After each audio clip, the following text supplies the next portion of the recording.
Dr. Diane Kazer here. I'm your hostess of the Doc Talk with Dr. Kazer on Warrior Wednesday, the Cleanse Heal Ignite podcast, and the Chi Ministry. And today I'm going to be bringing on our director of the Chi Ministry, Paula. She's amazing, and she's got some really good questions that are probably better suited coming from her. And we have a guest coming on, and this is going to be something outside of the realm of health. We're going to be talking about wealth, because when I was a financial planner in my 20s, and I did this for 8 years, managing over 100 portfolios of various wealth investors, protecting their assets, diversifying their portfolios, managing their, reducing their tax burden. Now we're always talking about just not even paying taxes unless you're a government worker, which is another podcast you can go listen to.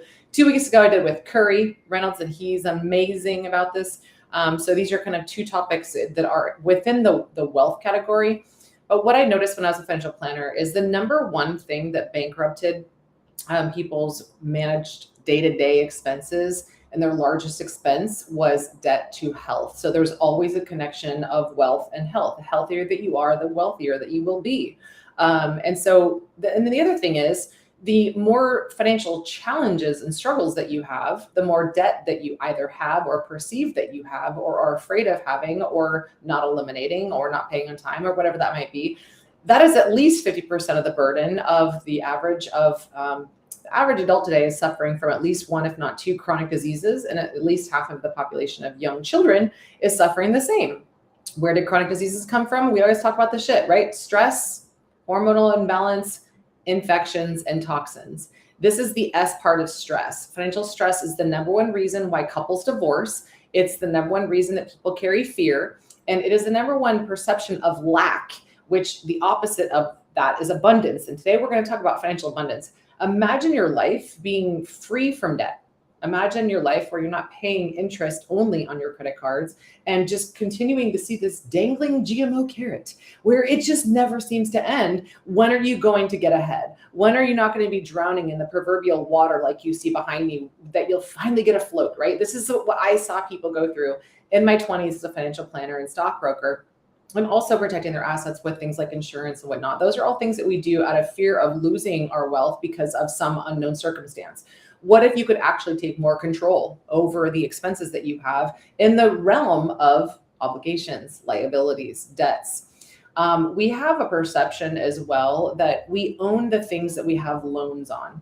But the word own is in the word loan, but it is actually an upside down philosophy. These are all things that are on paper, what we think that we own. But unless you own the title, you don't own the asset. Just like we talk about not your keys, not your wallet. If you don't have hard wallets and external wallets that you are storing and saving your crypto on, and you have something like Bitcoin or other things that you're using to store your assets, you might as well just kiss them goodbye, because they can take them away at any given time. We're watching AI start to take over, starting to already approve the spying capabilities of just going directly into your accounts, where the FBI now doesn't even need a warrant or anything to just dip into and spy on the expenses in your accounts and what you're doing with them. They are taking full control over us. And this is an episode where I want to talk about how to take back your control, how to live free from these worries, and how to stop living in fear that one day you won't have enough. Because I think it's something like now, at least 50%, the last time I checked, of adult households in the United States are one paycheck away from total bankruptcy. Why is that? Because most people are just barely paying down their interest on credit cards. They still have college loans, and college is truly a fraud in my perspective, because now all these kids are going to school. They're leaving with hundreds of thousands of dollar loans. They can barely pay them down, and there is no red carpet rolled out for them to work for corporations like it used to be. Now it's like, AI is taken over. We had one corporation about 2 weeks ago that just said that they laid off 40% of their employees because AI is taking over. So this continues to be a pattern, and there is a way out from all of this. And the question for you guys is, what if the debt system that you're trapped inside of was never designed to serve you? What if it was designed to control you? And for many people waking up today, one of the biggest realizations is that modern financial systems are deeply intertwined with power, influence, and structures that will often prioritize control over human freedom. If you are awake and are part of the awakening, you know this by now. But what most people don't understand and understand is that there's an entirely different framework that has existed for hundreds of years, and it's rooted in honor, equity, and personal responsibility. So this does take some maturity to understand what we're going to talk about today, which is a framework that's known as self-governance. Basically, leave me alone, let me live in peace, and I will do my job. I will not try to escape my responsibilities. This is something that does exist, and I'm really excited to welcome two fascinating guests to the podcast, which is, like I mentioned, Paula, our director, and then also we have Phil of Sacred Honor. And together we're going to explore some concepts for you guys that will challenge the conventional understanding of law, finance, and personal responsibility, and how these principles may apply to everyday life. So what's in it for you? We're going to talk about that first. So let's bring on Phil and Paula, and we'll get started with the conversation. There he is. Thank you, Diane. Great to be here. Yes. Hello, everybody. Great to have you, Phil. And hi, Paula, too. Hi, Hey, Paula. everyone. Thanks for having me. How's everyone All doing? right. So I'm going to challenge Phil, since he's going to challenge all of you guys to show up with blue blockers to all interviews. Notice how Paula's got her reds and I got my yellows. And we always want to protect you guys from like the number one destroyer of your energy today and mitochondrial signaling, which is looking into blue screens all day long. It's basically over there looking into the moon and wondering why we can't sleep at night. Well, yeah, it could be because of your financial obligations and perceived debts and lack of owning the assets that are owning you, because they own it if they own the title, which is the bank, anything. We're going to talk about that, Phil. So I want you to start with just exactly the topic, so that people can, really understand why today matters for them and what they're going to get out of it. So I'll ask the question, and you could wrap this into what you do and why you're so passionate about it. But how is applying equity discharge honorable, and how does discharge settle charges? And what is charges? What do you mean by that? Give us some examples of people that you work with, that you've helped, and what's in it for the people listening. Yeah, absolutely. Great question to start things off. I loved your setup because you touched on a lot of things, Diane, about being left alone by the system, just wanting to manage your affairs. I think that's what everyone really wants, is Please. not, how can you go to the principal's office if you're not enrolled in school, right? If you don't belong there. So, so that's the key, is, it's participation in a lot of ways. And you'll hear me talk about throughout the presentation, private and public. And when we're in the private, we have a right to be left alone to conduct our private affairs, and the public has no business interfering in that. And the law tells us, in the definition of privacy, right of, in Black's Law Dictionary, I use the 6th edition, it says that we have the right to be left alone. And if the public attempts to interfere, then equity will step in and create that line of protection. So it's a private remedy for private individuals who want to live in the private system. And I just want to point out, elites, for instance, they fly on private jets, go to private clubs. Everything's private in front of how they function in life, and there's a reason for that. So the foundations for self-governance is to teach each one of us to be self-responsible and administer our affairs in that private manner. And you touched on that too. I love it, because the public's all about limited liability, LLCs, right? Limit your liability,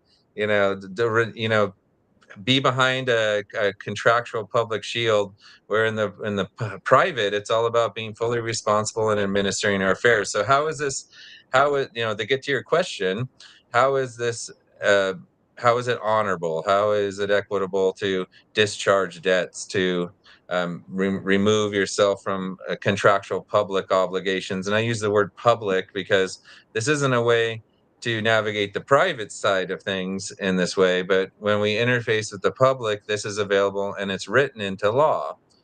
Because there's something that happened in 1933 when the gold and silver was, namely gold at that point in time. Silver went a little bit later, but they removed the gold from the system and replaced it with us, the people of the nation. And this happened in pretty much every nation worldwide around the same time. They went away from gold-backed currency, to that backed by the people of each nation. So in essence, we all became the gold. Now, that comes with a tremendous power and also a liability. Now, were we taught to properly manage that responsibility, that power, or were we taught to simply become the debtor in all of these contracts and in every situation where we are actually the value in the system? We're the gold. How do we manage that? How do we apply that substance and power? So the law knows about equity. Equity, in fact, required that they write this into the new laws, because if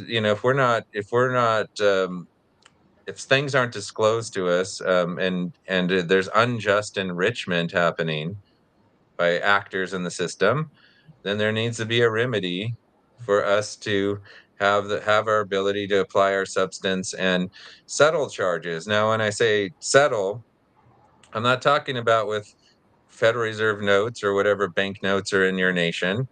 I'm not talking about credits in your checking account. That's only one form of transmitting energy in this system. This is a credit system. We're told that, which translates, actually, as Diane mentioned at the top of the call, opposites apply here. So it's actually a debt system, and it's designed to contractually leave people in debt. So when we understand how all of this works, our signature is where the true value lies. If you're to receive a loan, you have to lend your signature on an application at some point, which actually is the credit that creates the loan. And I know this is a lot to wrap your head around here, maybe those of you hearing this for the first time.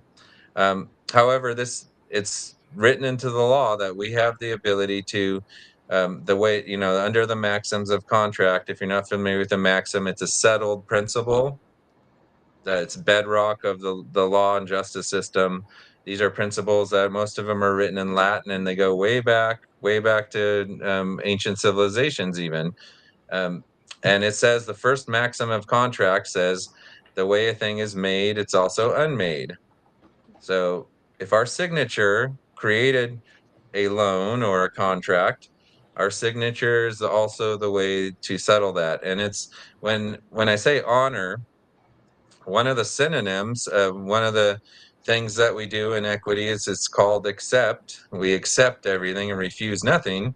One of the synonyms is honor for accept. Now, when we accept something, we're not refusing, we're not running, we're not shirking our responsibility, and we are actually doing what is prescribed in law, and being able to settle things through credit, not currency that we had the work each day at our job for, because the credits, as Diane mentioned, like a student loan, right? Uh, Back before student loans were federally backed in the 90s, tuition was about, uh, you know, I don't know the exact price, but it was, I remember looking at tuition back in the 90s. It was like $11 a unit and things like that in a university. Now, after student loans came in, it went up by like 2,000%. And now students can't go to school unless they get a loan, because it inflates the price of everything. And so it makes people have to be in debt in order to even function in society. So there's speaking of student loans, um, we assist members in discharging those. Not necessarily assist, but we educate the law in the fellowship, and that's what we're here to invite you to come and check out the education today. But you can learn how to administer your affairs in a responsible manner and apply your substance, which I mean the value in the system, to settle matters and honor, which means it's settled. Everybody gets made whole. That's one of the requirements of equity, because equity is it contains ethical permissibility. All parties have to be made whole. It's about fair dealing with other people in business, and primarily living individuals. But in the public, when we enter these contracts, public charges, when I say charges, I mean any bill in your mailbox that's coming from the public. We call it a bill. Everybody identifies with it being a bill, but most people maybe weren't taught is that a bill is also one side of legal tender. So Yeah, let wrap me your break mind this around down. that. let me break this down, Phil, for people, because it might be a little confusing for people. I think you're talking about some of the historical elements. Can you give us some examples? Like, I want people to really be able to identify, I'm struggling. I have $60,000 in credit card debt. I have 2 car loans that are each $40,000. I'm paying $1,000 to each of those, or let's say all 3 of those every single month. And a year, 2, 3, 5 years later, the balance due on them is no different than it was 5 years ago. And I'm making less. And one person in my family lost their job. And one of our other kids just graduated college, but now can't get a job because we put them through 4 years of school. And now we've got a 6-figure loan that we've got to pay down. And the kid can't, the adult at this point, young adult, can't get a job because the job force is changing and AI is taking over. And now we have another kid going to school, and now we're facing another level of debt for school. So I just can't see the end of this. So can you give us some examples of how you helped people? Or like, that's just an average person, and not everybody's the same. I understand that, but car debt, credit card debt, college debt. There's so many different things that people are struggling with. And I want to also get into the mindset of people, which is, I'm afraid to not pay these debts down because I'm afraid I'm going to lose said asset that the loan is attached to. And then I won't have my freedom. I won't have my car. I'm afraid to not pay these credit card bills because then my credit score goes down and I can't then borrow money to buy a house and have a mortgage and have what we used to call the American dream. And now it's become like the American nightmare, which is, to me, having any debts is a nightmare. But this is where the average American is at this point. Can you speak directly to them by addressing some of maybe the cases that you've helped and what it looks like from the start to the end, and how they are feeling right now? Absolutely. Yeah. Thank you for that. Yeah. Student loans is a big one. There's just to share a couple of real life experiences from ones that have applied equity, even in the last year. One member had a $95,000 student loan, and they applied equity for about 8 months, and then they stopped receiving mail. And then on their credit report, it went from because in the short term, your credit reports dip in the short term. That's natural, because it's a public credit report. When you're applying a private remedy to a public credit report, the public can't talk about the private, or else it wouldn't be private. So there's some dynamics with the law I don't want to get too deep into. However, 8 months later, the mail stopped, and then on the public credit report, and this isn't typical, but we see it sometimes with these anomalies, dealing in these dynamics. The credit report now says good standing, and the credit score went up 130 points. And it's just sitting on the credit score as a positive mark now.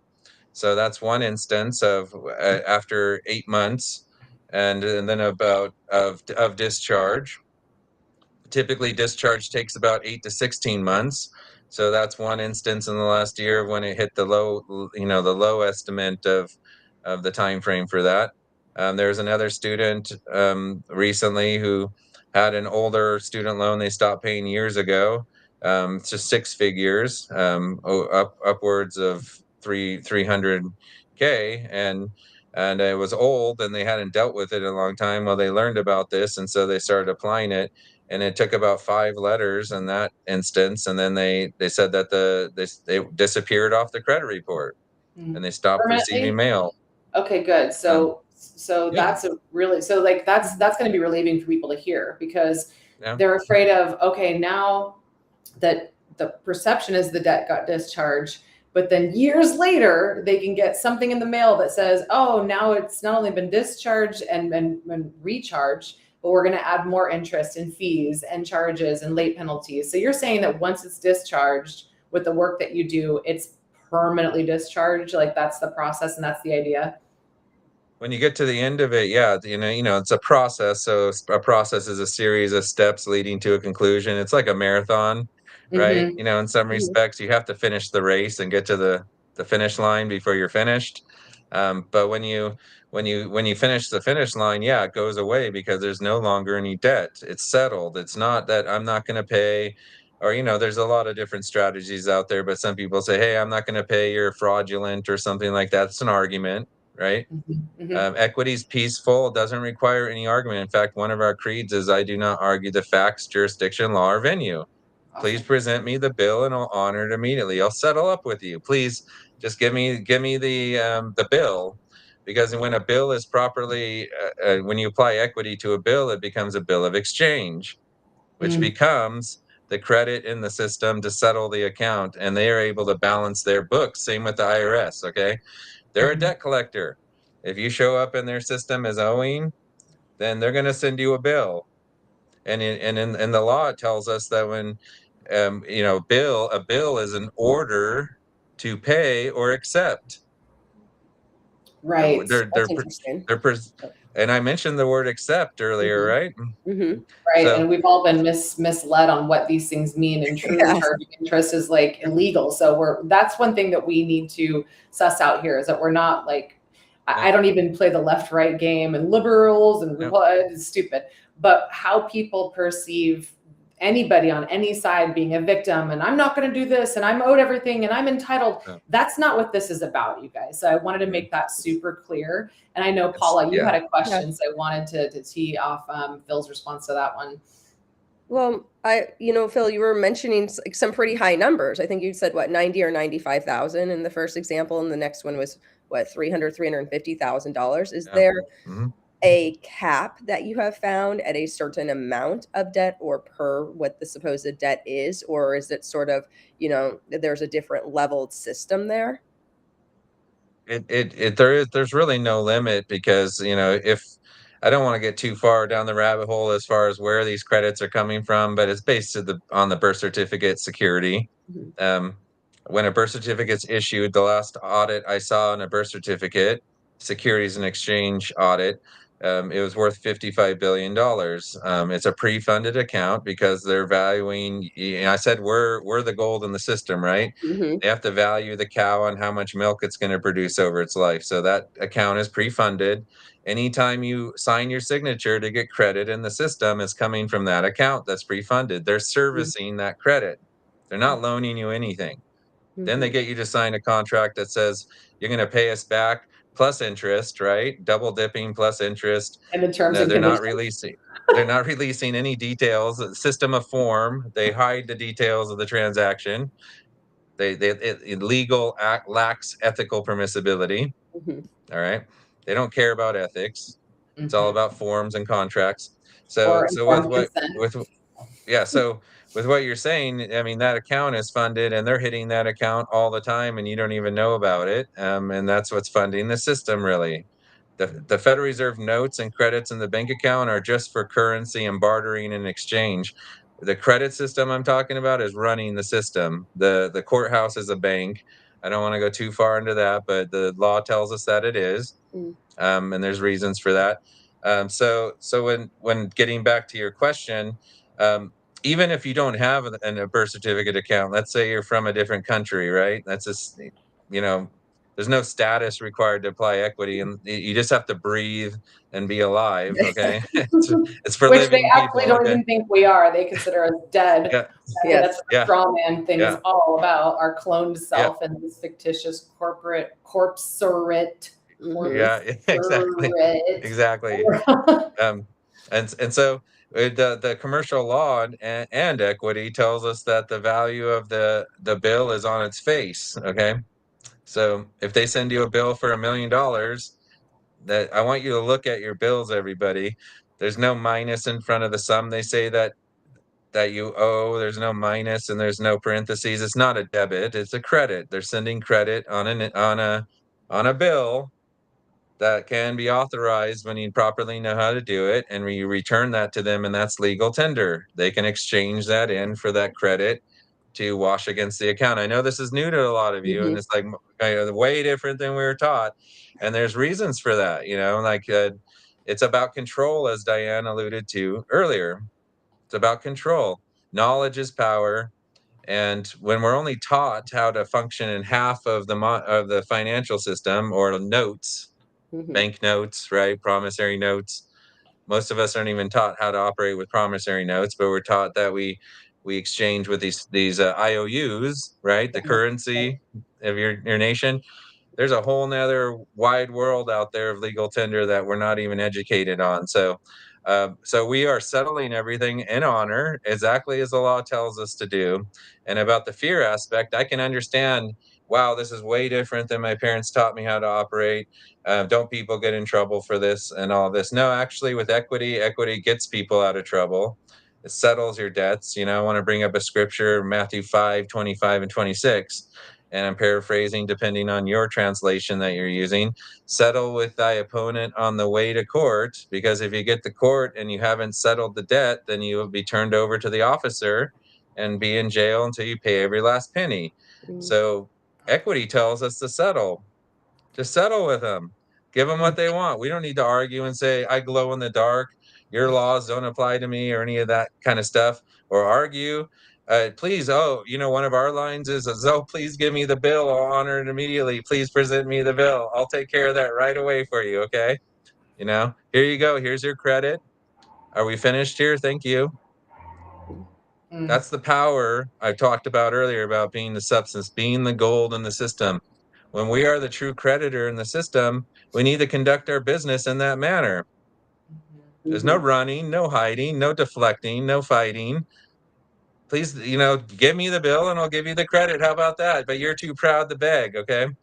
Wait, but So you can, I thought the best way to argue with a narcissist psychopath is just to yell back at them like you're talking about, and then somehow maybe one day they'll just miraculously grow a seed into a tree of empathy and they will care, right? Like, I'm being sarcastic, you guys, but listen to the tone of Phil. This is about, that's why they're called sacred honor, because this is about honoring our soul. But they took the sole of our foot, metaphor, right? And they took it and they stamped it with our footprint. And they created a socialism credit score. And that's what they're profiting from with this system that Phil is talking about. So keep that in mind. This is not about saying I don't have any responsibilities. This is about, if you are arguing with a psychopath or a narcissist about your clone self that doesn't truly exist in the spiritual realm, but it exists in their, yes, they clone us. That is not a conspiracy theory. That's all designed to, there's clones of Trump and there's clones of Hillary Clinton. Maybe. But this whole time it's distracting us from the truth, which is that they have cloned us to live in this metaverse that has existed before Facebook and any other meta profile ever did. So that is another distraction to deflect from the reality that they're making money off of us hundreds, if not thousands of times more than what we even ever borrow or what we ever earn. Paula, I know you had another question, so I wanted to always frame it so people can remember why this truly is a process that everybody deserves, the freedom and the peace. Yeah, thank you for that. So I know we're talking about certain types of debts, and then Phil, you also mentioned about, going to court or the IRS or whatnot. Is there a certain, like, a passageway if someone has, say, credit card debt over here, they've got an IRS letter over here, they have, a mortgage now that they're learning about the fraud of that as well, or maybe they have a legal challenge. Do they start at certain levels of how they can apply the equity? Can they all be addressed at once? Is there a specific strategy? That's a great question, Paula. And absolutely, there are tiers to complexity, and that comes down to contracts and the way it's structured. So tier one would be unsecured loans, debts, things that don't have any collateral. So that would include unsecured loans, credit cards, income taxes, your student loans, all of those type of things. Those are tier one discharge elements where you just got to go through the process and keep going, and that thing will discharge. There's not really something that, the only thing that can happen from those is potentially, which happens occasionally, a civil suit or something like that, which leads us into tier two. Civil suits are in tier two. Also secured loans like a vehicle loan, like things with collateral backing them up, not your house, that's tier, I'll get to that in a second. But like business loans with equipment and fixtures and inventory, right? And those type of things. And automobiles, which an automobile, because as Diane was talking about, if you don't hold the title, you don't really own it. Well, there's legal title and equitable title. Equitable title is being in possession of something, right? You have it in your possession. That's equitable title. Legal title is this contractual element out there that they use to take possession. So as long as you maintain it in your possession, then you maintain equitable title. You can walk out the discharge. So there's elements to that. That's why it's in tier 2. You have to have a little bit more strategy involving that. And civil cases, equity is the civil remedy. That's what it says in the law. It's the civil remedy. So it's the ultimate supervisory role over contracts in general. I have a Equity question is about what that. the ultimate say over contracts is. So I don't want to get too far off track there, but we do navigate those cases as well, and sometimes you have to appear, sometimes you don't. Sometimes it's just a mailing interaction with the bank. It's a banking meeting. We only deal with court for banking purposes only. We do not argue the facts, jurisdiction, law, or venue. There's no litigation. There's no arguing. There's no having to present your case. How do I settle this today? That's the line. I'm not here to testify. How do I settle this today? That's it. Yeah. I'm going to have a meeting with the bankers. Okay. So when we reframe the way we view the system, then it's just a banking transaction and a financial event, and Do you they? have the credit to settle the charge. I'm So imagining, you have are they going to an actual court, like Mhm. in standing understanding those that are wearing the corpse outfits, all in black, who call themselves judges, who are always judging us for not being obedient? Are they going in? Like, if this happens, and what percentage of these cases go to that next level? Because I want to manage the fear element for people, because that is obviously what people want to prevent. What they don't even like getting a speeding ticket, or a parking ticket, let alone having to fight. And then that to me sounds like fighting. So what does that look Yeah. like if there is the next tier? Is there like, because I know a lot of courts now are doing like Zoom calls, or maybe there is no Zoom calls. Maybe it's just a paper trail of conversations. Walk us through that, Phil. Yeah, with a if you're doing tier 1 discharge, I don't really see any student loans going to court. Personal loans and credit cards may, if an ambulance chase, I call them an ambulance chasing attorney, because it takes some kind of attorney who just wants to get a quick payout to pick up the case. And if they do, uh, I would say probably maybe 10% of the time you might have something land in court. And I would say probably only 10% of that 10% would require an appearance. So 1%. 90% of the time when that 10% happens, you don't have to appear. It's purely just paper back and forth, which is the same. The great thing about equity is it's a straightforward process. It's universally applied. There are dynamics and little things to think about, but when you learn the process, it's universal and you can apply it to a lot of different things. That's why it's way simpler than all the different remedies and common law, having to know all the case law, and the legal, having to have that big. I don't have a big law encyclopedia behind me at the moment, because it's very straightforward. It's based on natural justice. It's for the living, and as Diane, you mentioned earlier about that nexus, that how we're already put in the metaverse, that's exactly what it is. If we're standing in nature, in our natural substance, it's much more simplified. In fact, they even call it mirroring. So I liken it to looking through the looking glass, where you have the flying monkeys and the Jabberwocky on the other side, and they're trying to siphon your life force from the living side of the mirror over to the fictional side. They Like need in our Wizard life of force to Oz. animate this circus that's going on over there. So Right. we can reflect back to them their fiction and be left alone on the living side of things. And that's where the peace comes. We can step behind the mirror, know who we are, and reflect it back to them. And so it's not fighting. We just simply stand. In fact, the equity energy field is inner peace, outer confidence, and a genuine inquisitiveness. And when we can embody that energy field, that's how equity is applied in its Love. nature. So it's not common to have to appear. And Okay. I also want to say to those, because if you're looking at this and going, wow, this is way different than I've ever heard of anything before. because equity is the opposite of legal. That says that in the law dictionary as well. Equity is for the living. It's ethically permissible, and legal is for the dead, as Diane's alluding to, and it lacks ethics. So how do we interact with that system? And anytime that we're stretching out of our comfort zone or stretching into new things, fear is natural. I mean, I felt it when I first started, and I want to connect with that for a moment. I've been through it, and I've been through the court. I've seen others go through it. And I was a much younger man when I went through that too.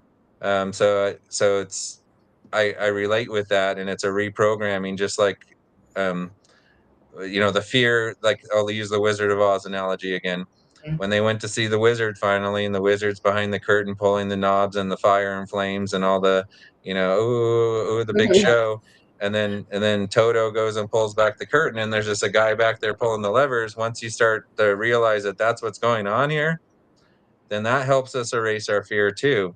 So when you're standing in honor, when you just want to settle the account with everybody, settle with thy opponent, and you take that energy, the fear kind of naturally starts to dissipate. And the other way to deal with fear and growth within oneself, because this is a self-growth journey and a spiritual journey as well for all of us.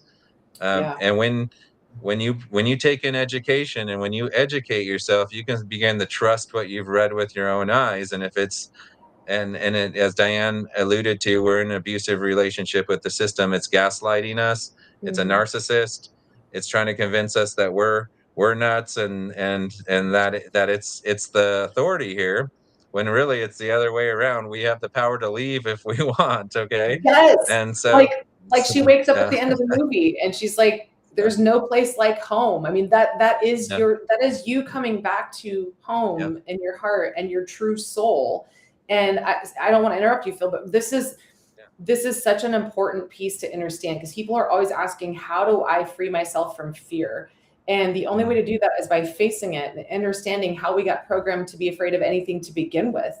And people are asking me, like, how are you so confident? How are you so afraid that they're not going to show up at your doorstep? How do you go diving with sharks? I'm like, because I've been practicing like a muscle, freeing myself from fear, and practicing and growing the art of my confidence and courage muscle. There's a reason why the lion was on the Wizard of Oz. And so this whole process, you could do all the talk therapy with people and clear your fears and clear maybe your perception and your conscious mind of things that happened in the past, maybe abusive relationships, parents and peers, and whatever the P's that are in our prison bars image that I've talked about many times. But this is truly a spiritual path to freeing yourself from fear. Once you go through this, then imagine the other things that you're afraid of that you can free yourself from. And Paul, I wanted to let you ask another question, because I wanted to just interject, because what you're saying, Phil, to me is the most important of all else. Because once I started going through these processes and basically saying to the IRS and the FTB, you're not the boss of me, the amount of confidence that I carried and the amount of fear that I freed opened me up to follow my dreams, to live in a place like this background image, to do what my heart really wanted versus what my ego was programmed to stay in the prison of. So this is truly a spiritual journey. Go ahead, Paula. Well, I was just thinking about how you were talking. You mentioned the 10 prison bars, which she's shown many times, and that there are these different, foundational conventional systems that we all have been, quote unquote, underneath, which we don't want to be under, right? And so for myself, personally, without actually knowing what I was doing, my subconscious higher self probably did. I've been releasing or removing myself from each of these systems over the many, years. I think I started this. Well, I really started this probably actually at birth, but in 2008 was like a seminal moment for me. And it's like remove myself from mainstream medicine, and I had my trust created later and all of this, removing myself from the conventional way of eating, for example, and just living life in a way where I can be in peace and feel, you spoke about that earlier, like without being bothered in the way that I so choose in my sovereignty. And I think that's what a lot of us just really want to do. We want to understand how we can best embody that and how we can live our life in the way that we truly choose to do so and is best for us and best for our families.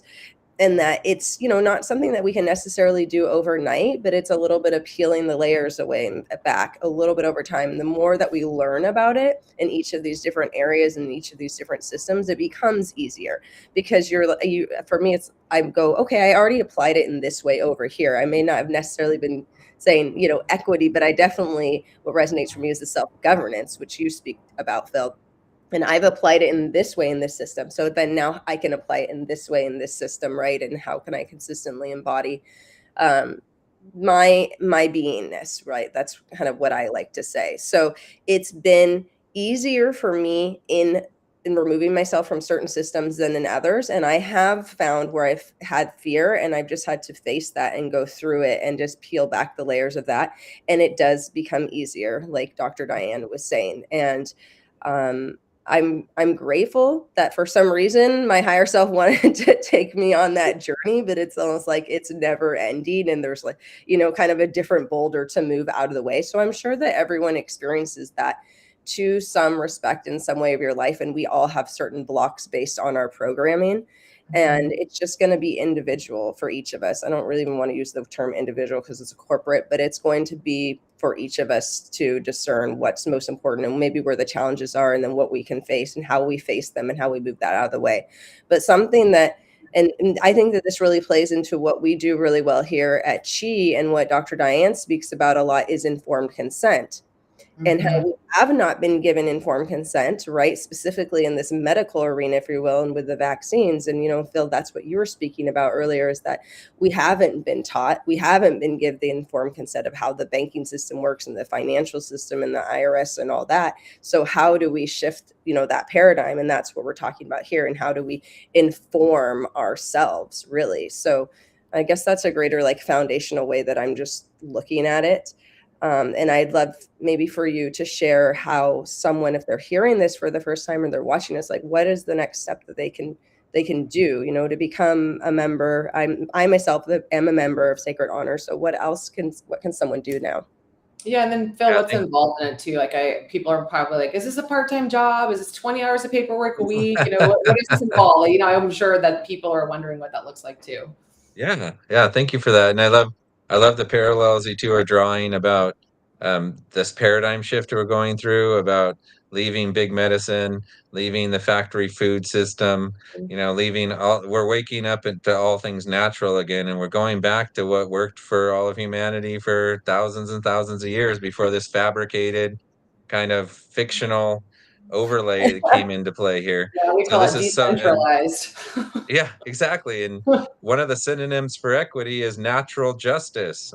Yes. So we need natural justice at the root of this new parallel paradigm shift society that we're building. Or we can't use that broken down fictional big pharma legal system that they're pumping out over there. We're not going to be able to break away unless we embody this. So that's the stakes that we're dealing with on all levels. And you guys are bringing medicine and consciousness in many, many ways. And, that's why we're coming together here, because we all have a piece to this puzzle. So what it looks like is we can only be here. We're a private fellowship. I talked about private and public before. We can come into the public and invite you and share information and invite you to become a member. And then we can talk much more about private things that don't involve the public. We're all private together. It protects all of us in our dealings. And as I mentioned earlier, equity is there to protect everybody's private affairs.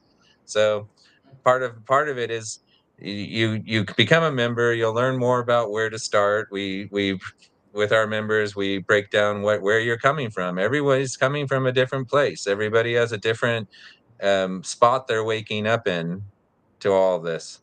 And so we have 4 different pathways in the fellowship. One is a national status passport pathway, which is correcting your passport, or I'm sorry, updating your passport to have a national status instead of a U.S. citizen. Look at the first page of your passport. It says that the Secretary of State will protect you abroad, and it says citizen/national, U.S. citizen/national. We have a choice, and national means that the Bill of Rights applies to you. And as we were talking about before, national is a living, breathing human being. A citizen is a fictional LLC created by the government with a social security number. So you get to make a choice. Are you showing up as the business, or are you showing up as the sentient moral being that happens to be the responsible party for the business? So that's the first pathway. It's a good place to start for most people that don't have pressing challenges and things like that, or their hair on fire. That's the saying, because my hair already burned off. But if you have your hair on fire with things, then equity is a good place to start, just so you can settle the challenges, get yourself out of your feet out of the fire, so to speak, and then continue on your way. We also have the trifecta, which is about building a church structure and trust auxiliaries and managing your affairs in the private. They're all private. The establishment clause is separation of church and state. So we're building under a different jurisdiction than the public exists in. We're privately building our affairs, privately storing our wealth, keeping our business out of the public eye. And then there's also allodial land pathway, which is about reclaiming the lawful status, the freehold, the lawful title to the land that you're on, which brings it out of the real estate system. And as Diana was talking about, legal title and those type of things, legal title is just a piece of paper that overlays something real, which is the land. So the land can be reclaimed from that overlay, and you can bring your land out of that. And then there's, of course, there's the equity pathway, which is, we call the ultimate remedy. It's the equalizer, the great equalizer, the scales of justice you see with the blindfolded justice icon. Equity balances those scales. That's what the intent is. So when something's inequitable, like our money system and financial system that we're talking about, equity always provides a remedy. That's one of the maxims. Equity will always provide a remedy. So it balances out the scales. It gives us a way to peacefully and honorably um, be left alone by the system if we choose. So when you combine all four of those pathways together, that is the foundation for self-governance, a way to preserve your wealth, protect your assets, have your travel documents that actually show that you're a living, breathing human being, be able to settle challenges and debt that may exist in your experience, and then take your land out of the property tax system, and all of those aspects. So it's a way to build your life in the private and be left alone to focus the way that this system crumbles, because we're not revolutionaries. We're simply returning to, it's a restoration, not a revolution. We can restore what already exists. We don't have to fight that system. If we withdraw our energy and participation and direct it towards our private life, our families, our communities, and we focus building over there, but building this new paradigm that we're all together here doing, then that's how it just gradually, it's a restoration to what already existed before all of this came about. And we don't have to be angry about it. I used to be super angry when I first found out about the Federal Reserve and the money system 20 years ago. Super, super angry, didn't know where to turn. And I'm sure some of you out there don't know where to direct it either.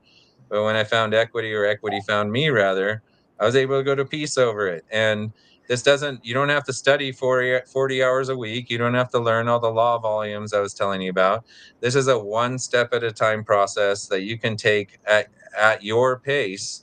And it's about taking prudent steps. So first of all, it's about evaluating where you're waking up. What's my life like? What are my challenges? And then deciding to start taking steps, planning steps, and taking steps gradually to move yourself over. You don't have to rush. You don't have to go faster than you're comfortable with. It's in many things in life, especially with natural medicine and health. It's a one step at a time. You're heading in the right direction type of trajectory than a magic wand. And it's the same with this. It's a way to bring yourself in alignment with nature, bring your health and wealth. I like how those two rhyme, right? Health and wealth into alignment with each other. And so in the equity passage, you can study an hour a day if you like, or you can study, 20 minutes a day. It's self-paced. So you take it as it comes, and you take each step as you're ready. and don't push yourself past what you're able to do at that point in time. Listen to your inner alignment. So how many would you say, when someone first gets into this, how many hours a week, so people have a reality check of, is this a part-time job? Is it a full-time job? Just so people have an idea of what level of effort. You say pace yourself, but what does that look like for the average person who's actually going to make progress on this? Yeah, absolutely. I mean, even 20 minutes a day, 30 minutes a day, 5 days a week, is really good progress. If you do, it depends on how much space you have in your life. It's self-paced. So, for instance, the National Status Passport Pathway, I believe, is about 6 or 7 hours worth of curriculum. That's a smaller course. So that's one where you can, in 6 or 7 hours, you can learn how to complete the processes you need to receive your national passport, which has a do not detain code embedded in their system, because the Bill of Rights applies, and you can't be detained. Of course, depends on what you're involved in, but um, then equity is about 60 to 70 hours of curriculum. So breaking that down, it typically takes students anywhere from 3 to 7 months to complete that. And if you want to finish it in 3, you do an hour a day. And if you want to finish in 7, you can do 20 minutes or 15 minutes a day. Um, so so it really depends on your lifestyle. But again, this is equity is a system of justice, and learning that there's three main tools to equity. One is settling liabilities and honoring contract offers without consenting, honorably, no refusing, no fighting, no struggling with that. There's another tool to unmake contracts you may have entered into by mistake from the beginning, not merely a termination. So there's a way to exit contract obligations, such as, let's say a credit card agreement or something like that, or a Mhm. student loan promissory note or something like that. Uh, Okay. and then the other one is inquiry. We ask questions because the word asking, the king asks the questions, and when you're the one asking the questions, then others need to answer, especially if they have a claim against you when you ask the right question. So we teach you to master those three tools and how to apply that to your real life situations when you're dealing with the IRS or a student loan company, um, or even one of the more popular ones these days in day and age is a selective service draft. Mm, Uh, they call it a draft. That's a banking term. mm, It's a bill. If Mhm. you don't settle the bill, then you got to go serve in the military, which when you finish your service in the military, you get discharged from the military, right? right. Or if you don't do that, then they might put you in jail, and then after your jail term's up, you get discharged from jail. So why not apply equity discharge on the draft and sit at home and discharge the debt? It's a debt instrument. It's a Mhm. bill. Oh my gosh. If Wow.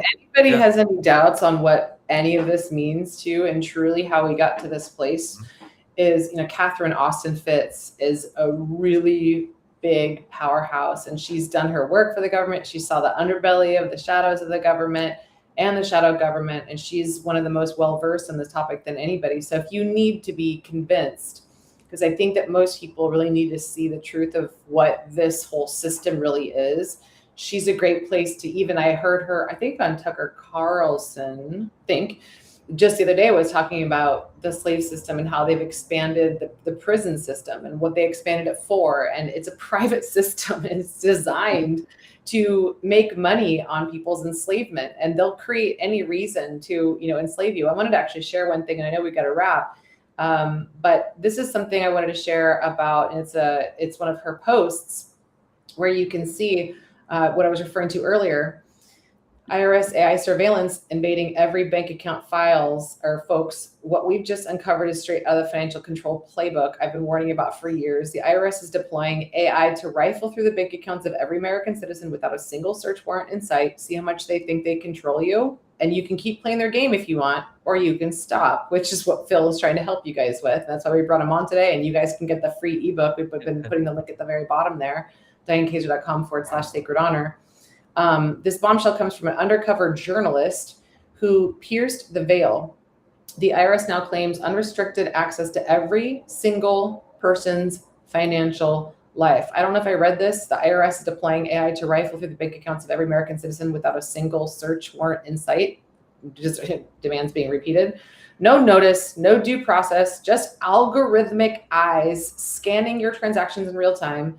This isn't efficiency. This is infrastructure of total financial capture. They're building the digital cage, one unchecked data grab at a time. Protect your assets and demand accountability before it's too late. And the thing that I also wanted to share about that too is what you're referring to earlier, Phil. I'm gonna stop my screen here. Let's see, stop my screen. Okay, I think you just did it, Paula, for me. You referred to as well about our property, meaning our home, and the point of having, a legal title or owning your actual land is, if not, they can take it away from you at any time. Or they could build roads or bridges or whatever they determine for what they call eminent domain. That's the government's legal power to seize private property like your land for public use. And they'll make it sound like it's some real amazing thing that's utilitarianistic and altruistic for the benefit of everybody. And they're going to say it's for infrastructure projects, and they just have to pay compensation to the owner. And it's usually peanuts. Peanuts, create mold and allergies anyway, so no one wants peanuts. And this is also, authorized by the Fifth Amendment in the United States. It's called condemnation. And so this is what they do. If you want to see a little bit more of those examples, you can actually watch Yellowstone. Yellowstone shows this and how they addressed eminent domain in the world of the cowboys. They did it their way. This is doing it a more sovereign, spiritual, and serene way. So you don't have to do it like, Kevin Costner did, even though it was really funny how they were like, no, you're not going to take our land. We're going to literally redirect the stream. This is a spiritual example of how you could redirect the stream and have it sound like a stream because it's peaceful and you're just left alone and you're saying that you're not the boss of me and you didn't warn me about this. Paula, I know you had something to say and we're going to wrap. Oh, I feel like I kind of covered it, but just that what Phil has been speaking to here. If you go to dianekazer.com/sacred honor, you're going to be able to get started on your journey there, and that the equity passage, that can be applied to so many different areas. And so it may sound or feel a little overwhelming, with the time, quote unquote, but once you've learned that and had that experience, and you can see where it can be applied to it. So it's not just, one area and then you've got to try something else. And I think, Phil, you did a really nice job sort of already explaining that. But just for those who can feel overwhelmed in learning this information for the first time, everything can be done a little bit at a time, chipping away at it. And then once you have that knowledge, then you can apply it. So yes, and then asking questions too, you guys. That's why we're going to have Phil in our VIP group after this. So if you go to dianekazer.com/VIP, if you're not in the membership group yet, it's just $1 for the first 7 days and $97 thereafter for 8 hours, if not more, of wealth and health information. And truly, we call it knowledge, but knowledge applied becomes wisdom, because we have people like Phil who can answer questions. So if you have questions, actually, I shouldn't even phrase it like that. You should have questions. Yeah. If you want freedom, you should have a shitload of questions, because we are all taught in school as a very young child to shut up, sit down, don't ask questions, because you're challenging the whatever psychopath, and one of the P's is the ones that we're being taught at school and the pedagogy. We're taught that we're not supposed to ask questions. We're just supposed to sit back and then just take whatever we're told.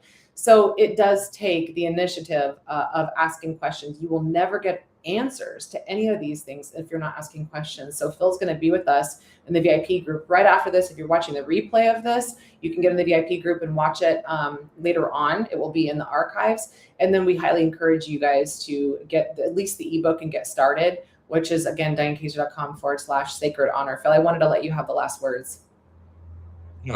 Thank you for all of that. And yeah, the ebook is available to you to read more about what I've been speaking to. Gives you a little more context, more history. And after you receive your ebook, you will be a member of the fellowship to receive the ebook, which is great. Welcome into the private to interact. And there's also a special video presentation that you'll be directed to, which will show you some more information, testimonials, real life evidence of equity being applied.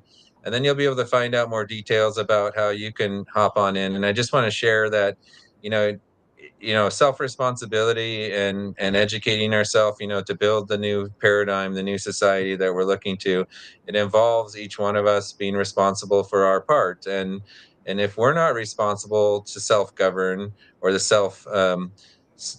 self-heal, to do any of these self-directed modalities that we're discussing here, then there'll always be another force willing to step up and govern and administer those things for us. So the responsibility rests with each one of us, and we all, standing up for each one of us, standing up for what is right for us is the way to make this restoration a reality. And so I want to leave it with that. So here's the first step, and you can take the steps as you feel comfortable, as at your own pace.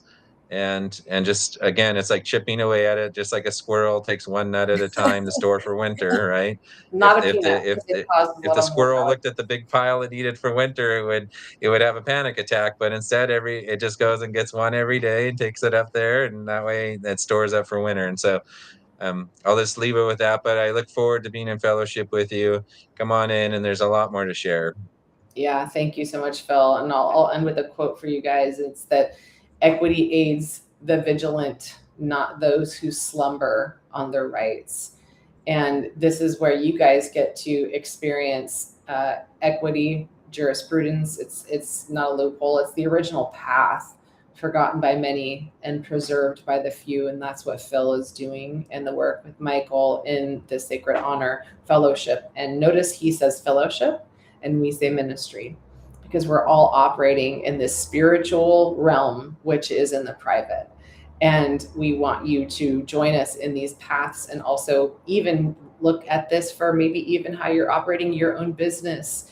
If you're struggling and just jumping through hoops and having to keep track of all these expenses and paying your taxes and paying your bills, and you're tired of being on this crazy toxic treadmill of taxes and penalties and fees and fines and fearing Big Brother over your shoulder, this is where you start to take one step. If it's not the other one we talked about with Curry, if it's not, we talked about so much on this podcast, if not the entire podcast series. So thank you, Phil, for rounding out another solution in the sovereignty space. And we hope you guys take the leap to at least ask a question. Ask the first question. That's where you get started. It's like taking your first step into the gym. You're like, I'm here, I'm committed, and I am blank. I'm lifting this dumbbell. I'm asking this question. That means that you're enlisted in this and you're enrolled. So we'll see you guys on the other side in the VIP group to ask Phil anything. Again, you'll see the replay if you join later on. If you're watching this not live, you can join DianeKazer.com/VIP, and to get their free ebook, it's DianeKazer.com/sacred honor. Thanks, Paula, for co-hosting with me. And thanks again, Phil, for being here. And we'll see you guys next week on the Cleanse Heal Ignite podcast, where we're going to talk about more with Bobby Kennedy being a hypocrite. And the peptides. They're looking at another 19 peptides to take away from us and only allow through compound doctors. And the price is going to go up significantly. Some people are celebrating this, thinking that insurance is going to cover it, but their copay might be through the roof, or they might not cover it, or you're going to probably have to talk to a doctor, and you may or may not get what you want. Right now, they're free. You guys can purchase them on your own. That's what next week's all about. So it's already happening. Peptide Sciences got shut down. And that's a whole nother topic, but we'll see you guys for that next week. And otherwise, we'll see you guys on the other side in the VIP group. Bye for now. Bye. Take care.